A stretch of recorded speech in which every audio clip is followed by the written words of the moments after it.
right to title. Today's top story. Production on The Batman has once again resumed. Once again? Once again resumed. Now that the health of the film star, Robert Pattinson, who's playing the quintessential Bruce Wayne character, who is recovering from the effects that he's had with COVID-19. What is that? And now he is done quarantining. So if you remember, everything got shut down because of COVID-19. No, he's done isolating, not quarantining. Isolated. Yeah. And then they were able to get all their stuff to start production back up. And then he was like, "Hey guys, guess what? I got the COVID." And he was out, so they had to shut back down. And now they're going back up. I just saw a movie with Robert Pattinson in it. Tenet? Yeah. You like it?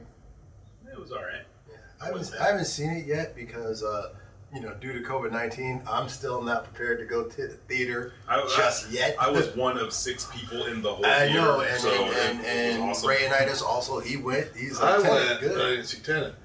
I know, you went to go see the New Mutants. I would not risk my goddamn life to watch the New Mutants. I paid 50 cents to see the New Mutants. It was not worth it. Whoa! Wow. That is a mighty bold statement, and I want to hear more about it later. But for right now, Mom on CBS, a.k.a. a show I've never watched, started production on September 14th, but it did so without lead Anna Faris. Faris quit the show with 2 years left on her contract. Ooh, the nerve! Lawsuit coming. Yeah, she was done with the show. Apparently. And I was thinking, I put this in because I was thinking about how many other shows went on that you can think of right now off the top of your head. What do you mean? Like where the star quit, but the show Partridge Family. Partridge Family. Yeah. The guy who played Keith. Keith Partridge. Yeah. What's his name? David Cassidy? Yeah, David Cassidy. There you go. The show was a huge hit, and they would not give them pay raise. And David Cassidy said, "Hey, guess what? I signed the contract as a minor. Void." And walked off the show, and that's why they only made 3 seasons, because it was a huge hit. Holy crap, I did not know that. Yeah, he walked off the show. They thought because he was now an adult, that's not they could force it. The show going But on. yeah, the show I was thinking more on. like Valerie, and then Valerie she got fired. Whatever. Valerie left, and then the Hogan family. Roseanne also got fired. Yeah, I'm saying, but the show must go No, on. the only show I can think of was Partridge Yeah. Family. He walked off the show. yeah. Here's one. Vampire Diaries. The star of the show left, and I think they did 2 more seasons without. I never watched that show. Never know. Neither did I. All right. Ray Fisher's claims that Joss Whedon ran a toxic, hostile set and that former DC Films co-chairs Jeff Johns and John Berg enabled the alleged bad behavior are being investigated by a third party. And I don't know where I heard it, but it was in the past couple of days. They're talking about re-releasing Snyder Cut. Yeah, of Justice League, and they say it's a lot better, that a lot of his changes were pretty bad. And I'm actually looking forward to it because I want to see it. I mildly enjoyed the movie, and There were bright colors on a screen moving. but I liked it. I would have liked seeing a better film with Justice League. I feel. I'll give it a chance. I feel like I'm not paying there's more than 50 cents though. There's a lot to that story. There are you kind of hear some of the things, and like, because people, of course, when you're selling a movie, you go all in. It was a great thing. We were all together. Blah blah blah. Of course. And you think about this guy Ray Fisher, who, as an actor, like, you really haven't done much. So when he first started, like, he was like the first person to start with the whole release of Snyder Cut, because he was like, this dude was trash. I know he's all beloved and everything like that, but that product that he put out is dog shit. Yeah, what we all saw was done. And then I was even the person that, look, I mean, I know HBO Max, that's one of their big sellers, is they're going to release the Snyder Cut in a 4-part miniseries. But I still saw Justice League. And how much better can it be? And I'm like, all right. If you want to say, all right, Joss Whedon really destroyed that movie, But I still saw Man of Steel. I still saw Batman versus Superman, and Zack Snyder did. I saw Sucker Punch. You know what I'm saying? His record is spotty, to say the least. Actually, it's not spotty. It's not good. No, the first couple of movies, what was that, Dawn of the Dead? Yeah, I like that a lot. Very good. 300. I like that very much. Yeah. You know? We ran out of points and fingers. This week's review. Mulan. To save her ailing father from serving in the Imperial Army, a fearless young woman disguises herself as a man to battle northern invaders from China. Why are you talking about a cartoon from 20 I'm years talking ago? about the live action remake that Disney released on the Plus at home for $29.99. I'm saying. That was cheap. I'm waiting. It's free in December. Well, yeah, it's not free in December. Well, you're still paying for the service, the but monthly service. That's still free. Well, listen, I'm one of those people that when I go to the movies with my family, I don't get out for under $100. Let's say I pay 50 cents. Well, see, I don't have that ability. I pay the full price, and if we go see it in IMAX or anything like that, now I'm really Paying out the yin yang. Yeah. I actually didn't do a lot of research before I saw the movie, so I See the was. cartoon? Well, of course I saw the cartoon. What I'm saying is, I was pleasantly surprised by the cast. There was so many fan favorites that showed up in the cast, and obviously, if you were reading on it, you knew. But for me, spoiler alert, like seeing Donnie Yen and Jet Li, they better have them in there. I was like, Asian hey, favorites. man, Asian favorite, of course. I was wondering where Michelle Yeoh should have been up in there. Zhang Zhang Ziyi is Ziyi. getting old. Was Zhang Ziyi in it? Zhang Ji, she was not in it, but there was some I love others. her. I don't want to say a lot, but there was some people. Well, you you're already like, spoiled yeah, Jet Li. yeah, I didn't spoil it. Like I said, it's in the credits. I didn't know. Look, And I'm not paying $30. I have Disney Plus. I am not paying $30. you know what the benefit is though? I thought I was paying You own the $30 for a one-time thing, but no, it's on there. But yeah, like you said, Oh man, it's gonna be on there. It's going to be on there in 2 months anyway. Well, I got it now, so if I want to watch it again, I'll watch it again now. That's all I'm trying to say. Will you ever watch it again? I thought I was paying for a one-time thing. I'm never watching this again.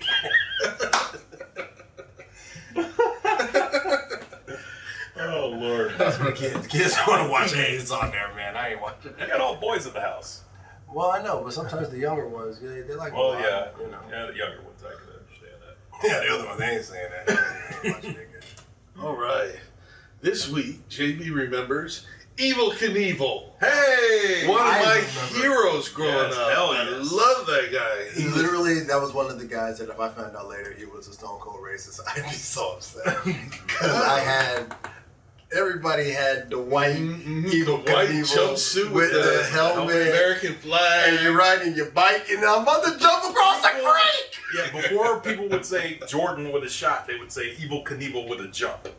That's Yes. right. I jumped many a creeks. Evel Knievel from Butte, Montana. He started, the first time he ever professionally rode a motorcycle was 1962 when he joined the motocross circuit. He later became a stunt driver, doing mostly That's jumps. And a lot of jumps he crashed. He used to hold, it's sad, he doesn't hold any records anymore. He used to have the record for most broken bones, broken by Jackie Chan. Oh, wow. He jumped a stack of 50 cars. The record lasted 35 years, but was finally broken. They jumped 51. 51, I Right. guess. Those cars must have been awful thin. And low. 50 cars. And if you want a piece of nerd trivia, Yeah. he was all set up to jump a tank of sharks. Ooh. When he hit the ramp, before he hit the ramp, he had engine trouble, the bike decelerated, he took the escape ramp, and he ended up hitting the cameraman. Damn. And the cameraman had terrible eye injury. He broke a number of bones. He felt terrible about the eye injury. But it later inspired the Jump the Shark episode of Happy Days. Oh, Yes. that is great. And I want to say one thing about him. The thing, he had 3 messages that were very important to him. He was anti-drugs, helmet safety, and keeping your word. Oh, wow. These are 3 values that he tried to instill in a lot of the kids who tried to emulate him. Yeah, who loved him like we did. But like Hulk Hogan, who also had some tenets, he wasn't racist, I hope. I just hope. I never heard him say anything. Well, thank God he died before the age of cell phones and whatnot. So I could just go ahead and be like, Evil, all right, Evil. And come on, man. But I can tell you, he jumped the Grand Canyon. Or no, he attempted to jump the Snake River Canyon, and that did not succeed.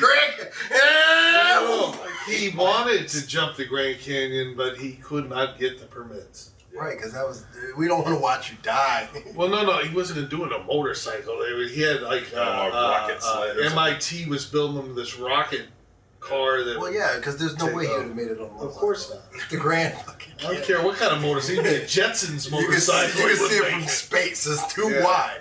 But he did jump the fountains at Caesars. He did jump the fountain at Caesars and crash on the way down. Yeah. But still, he attempted it. He had nerves of balls of steel. Nerves of balls of steel? nerves and... Oh, I thought he had nerves of balls. What is that? That's hardcore. That is the hardest of core. What does Ralphie D recommend this week? This week, Ralphie D recommends an awful movie called Striking Distance. Why? Sergeant Tom Hardy, played by Bruce Willis, denounces his partner Jimmy DiTillo, played by Robert Pastorelli, the great Robert Pastorelli, for brutally interrogating a suspect. I'm already bored. After Jimmy falls to his death from a bridge, Tom is transferred from homicide to the river rescue team. Oh, I saw this! 2 years later, the bodies of murdered young women begin turning up in the water, all of whom were previously romantically linked And he to was Tom. playing that annoying song every time he'd kill him. It's, With the help of his new partner, Joe Christman, played by the great Sarah Jessica Parker. All I remember is she had her hat. She had to make sure she had her hat on that whole Tom sets out to find the killer. Yes, this movie is terrible. They were on the boat, right? They were on the boat. Oh, But it's early 90s terrible with high-waisted jeans, awful hair, big billowy t-shirts and whatnot. Oh man, it's so good. It's so bad it's good, is what I mean. And I'm Ralphie D, and that's news to me. I'm Cool Water Kurt. That's my story, and I'm sticking to it. We'd like to hear what you think. Leave us a comment down below and let your opinions be heard. And if you like this video, please check out other videos on our channel like This Weekend and Retro Or those other shows. I'm JB. I'd like to say that we have more flavor than fruit stripe gum. Yeah, baby! And this is 252 Pop Fiction, where you hear it first. You missed it! Didn't get the lynch mob either.